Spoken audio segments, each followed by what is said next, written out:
शंका तुरंत आ गई। किसी ने कुछ बोला और तुम्हें शंका आई, किसी ने कुछ कह दिया और उसमें शंका। अब शंका तो अभी सोशल मीडिया पे कितना कितना चल रहा है। हम कहें जितने लोग सोशल मीडिया पे डाल रहे हैं कि इतने सारे मर गए ने, इतने सारे जी गए ने, ऐसी भगदड़ हो गई, जब पूरी जमाने भर की मीडिया यहां पर है तो भगदड़ का एक सीन भी बता देते जिंदगी में। तुमने लिखा तो था कि भगदड़ हुई, रुद्राक्ष फेंका, ये करा वो करा, दिखाते तो सही एक बार कि इतने मर गए, इतने जी गए।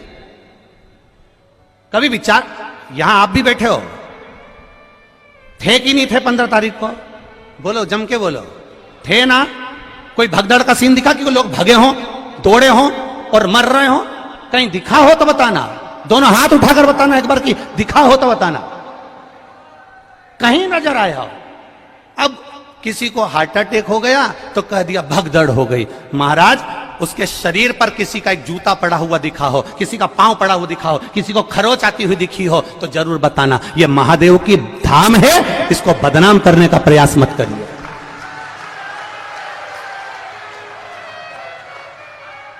और यह बात हमने पावागढ़ की कथा में भी कही थी, आप उठाकर देखना, पावागढ़ संतों की कथा चल रही थी, उसमें कह दिया था अभी, और जिसने भी कहा था हमने उस समय पर भी कह दिया था, अभी धीरेन्द्र का नंबर लगा है और कहने वाले ने कह दिया था कि प्रदीप मिश्रा तैयार रहना, अगला नंबर तेरा है। तो ये तो सनातन धर्म के द्रोही हैं, द्रोही। इसीलिए जीजियों, रुद्राक्ष इसलिए नहीं बांट रहा हूं, थोड़ा शांति रखो। और ये बात हमने सीहोर के भी बजरंग दल के वो जगदीश कुशवाहा जी को भी हमने कही थी नदी चौराहे पर गाड़ी रोककर कि मेरा मन कर रहा है अब की बार जगदीश भैया कि अंदर जो भी कथा सुनने के लिए आए उसको गौशाला का गौमूत्र का छींटा दिया जाए, जिससे मालूम तो पड़ जाए कि मेरा सनातनी आया है, मेरा सनातनी आया है, मुझे मालूम पड़ना चाहिए। पर उन्होंने कहा गुरुजी इतने सारे लोगों पर अपन गौमूत्र छीटेंगे, किसी को बुरा हमने कहा सनातनी होगा तो काय का बुरा लगेगा, क्यों बुरा लगेगा? ये सब सनातन धर्म के द्रोही हैं कहीं ना कहीं। बस उनको तो किसी ना किसी रूप में कोई ना कोई बवाल मचाकर ये रुद्राक्ष महोत्सव कैसे भी कैंसिल कराने के लिए तत्परता थी इनकी, और इन्होंने पहले सोच कर रखा था। उसका विचार नहीं करना हमको। कथा सुनो, कथा का स्मरण करो और बाबा पर विश्वास रखो। मेरा भरोसा, मेरा विश्वास कहता है मेरे बाबा के दरवाजे से खाली नहीं जाओगे। 3 महीने में वो बुलाएगा और तुम फिर लेकर जाओगे। क्यों रुद्राक्ष रोका उसने? रुद्राक्ष अगर देने से रोका है तो सोचकर रोका होगा मेरे महादेव ने, किसी कारण से रोका होगा मेरे महादेव ने। क्या जोरदार लाइन चल रही थी, एक एक सीसीटीवी कैमरे की, पूरे ग्राउंड के अंदर 162 कैमरे लगे हुए हैं। कैमरे वहां भी लगे थे जहां पर रुद्राक्ष बट रहा था। 162 कैमरे पूरे चल रहे हैं और 162 कैमरे का सेटअप पूरे के पूरे हमारे ऑफिसों में लगा हुआ है। एक जगह पर कोई बता दे कि भगदड़ मची हो और कहीं किसी ने रुद्राक्ष फेंका हो, ये तो केवल कहीं ना कहीं किसी ना किसी रूप में बस कैसे भी रुद्राक्ष वितरण को बंद कराना था। और वो बाबा ने ही कराया होगा, हम तो ये मानते हैं। इसलिए कराया होगा कि तुम सबकी झोलियां जब वो भरेगा तो तुम 3 महीने में वापिस आओगे तो तब लेकर जाओगे, इसलिए भर।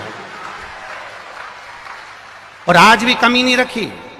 आज भी मैं धन्यवाद दूंगा प्रशासन के इन पुलिसकर्मी भाइयों को जो लगे हुए हैं। इन पुलिसकर्मी भाइयों को मैं धन्यवाद दूंगा, कलेक्टर, एसपी और डीएसपी सबको, कि एसडीएम सर को। इनके पुलिसकर्मियों ने आज भी कम से कम 5 लड़कों को और 5 लेडीजों को पकड़ा जो केवल इधर उधर बैठ के भड़का रही थी कि चिल्लाओ जम के। उनके साथ एक कैमरे वाला भी चल रहा था कि चिल्लाओ मिश्रा जी मुर्दाबाद, और ये चिल्लाओ और वो चिल्लाओ और पत्थर मारो, कांच फोड़ो। आज भी 5 लेडीजों और 5 जेंट पकड़ के पुलिस वाले लेकर आए कि ये सब दूर बैठ बैठ के भड़का रही है। मैं धन्यवाद दूंगा इसी प्रशासन को जिसने इतनी मुस्तैदी रखी है उसके लिए।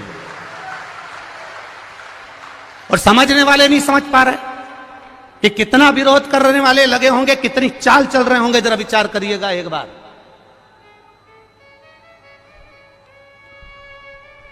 बरहानपुर कथा हुई, परभणी कथा हुई, मालेगांव कथा हुई।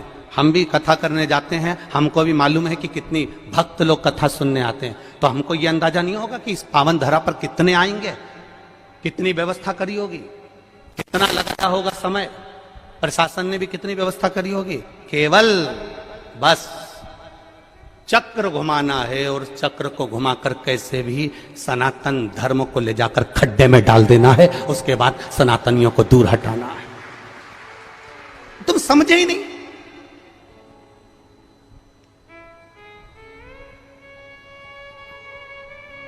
समझे? गए आग लगे बस्ती में। और आपसे भी निवेदन करूंगा, कोई भड़काए, कोई कहे 200 रुपए का रुद्राक्ष मिलेगा, 500 रुपए का मिलेगा, 50 रुपए का, सीहोर के कुबेरेश्वर धाम का रुद्राक्ष पैसे से नहीं दिया जाता, निशुल्क है। मेरे शंकर भगवान के नैन अश्रु से मिला है तुम्हारे लिए जिंदगी भर। और अब तो ये प्रयास रहेगा कि साल भर में कभी भी आ जाना, और मेरा विश्वास है खाली झोली नहीं लाओगे, इतना लेकर आओगे कि तुम लुटा कर जाओगे और रुद्राक्ष लेकर जाओगे। ये विश्वास, ये भरोसा। और जहां जहां कथा करी, एक एक यजमान की यहां पूछ कर आना कि उन्होंने कथा करवाने के बाद 2 महीने के अंदर फोन लगाया कि नहीं लगाया कि हमको अगली कथा की तारीख दे दो। अभी ये पूना वाली जीजी बोल के जा रही, अभी सुल्तानिया जी बोल के जा रहा है, बेंगलोर वाले भैया बोल कर जा रहे हैं कि हम जजमान बने पर अब एक मौका दो कि हम एक बार फिर जजमान बने। भगवान इतना पूर्व देता है कि यजमान पर फिर खड़ा हो जाता। खाली नहीं जाओगे, फिर निवेदन कर रहा हूं, एक खाली नहीं जाएगा। खाली न जाता कोई दर से